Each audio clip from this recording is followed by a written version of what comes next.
40 ഷോപ്പുകളിൽ പോയിട്ടാണ് ഏകദേശം 10 ഷോപ്പുകളിൽ കയറ്റാൻ വേണ്ടി പറ്റിയിട്ടുള്ളത്. ഞാൻ നമ്മളെ കാർ കെയർ ബ്രാൻഡ് തുടങ്ങിയിരുന്നതേക്ക് 10 ദിവസം കഴിയാണ്. ആൻഡ് ഈ 10 ദിവസം കൊണ്ട് കുറേ കാര്യങ്ങൾ സംഭവിച്ച് ഞാൻ കുറേ കാര്യമായിട്ട് പ്ലാൻ ചെയ്യുകയാണ്. അപ്പോൾ എനിക്കിത് സ്റ്റാർട്ട് ചെയ്യണം എന്നുള്ള രീതിയിൽ സ്റ്റാർട്ട് ചെയ്തതാണ്. അതായത് ഒരുപാട് പ്ലാനിങ് ഒന്നും ഉണ്ടായിട്ടില്ല. ഓൺലൈനിൽ മാത്രം ഇൻസ്റ്റാഗ്രാം വഴി വാട്സപ്പ് വഴി മാത്രം സെല്ല് ചെയ്യാന്ന് വെച്ചിട്ട് എനിക്ക് തുടങ്ങിയിട്ടുണ്ടായി.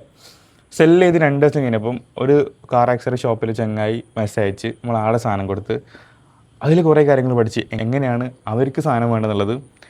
ആൻഡ് കോണ്ടൻറ്റ് വഴി തന്നെ വീണ്ടും അതുപോലെ ഒരു ഷോപ്പ് കിട്ടി.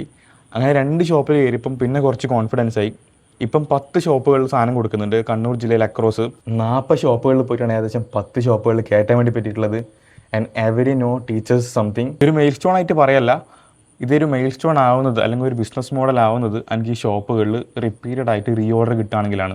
സോ അതിന് വേണ്ടി ഇനിയും വർക്ക് ചെയ്യാനുണ്ട്. ഓൾമോസ്റ്റ് 134 പ്രൊഡക്റ്റ് സെല്ല് ചെയ്ത് 150 പ്രൊഡക്റ്റ് ഞാൻ ഇറക്കിയിട്ടുണ്ടായി. 134 പ്രൊഡക്റ്റ് ഓൺലൈനും ഓഫ്ലൈനൊക്കെ ആയിട്ട് ഫാമിലി ഫ്രണ്ട്സ് ഇൻക്ലൂഡഡ് ആയിട്ട് 134 പ്രൊഡക്റ്റ് സെല്ല് ചെയ്തിട്ടുണ്ട്. 10 ദിവസത്തിന് താഴെയായിട്ട് കുറേ ലേണിങ്സ് കിട്ടിയിട്ടുണ്ട്. എങ്ങനെയാണ് പ്രൈസിങ്, പ്രൊഡക്റ്റ് ക്വാളിറ്റി കാര്യങ്ങളൊക്കെ ഇമ്പ്രൂവ് ചെയ്യേണ്ടത്.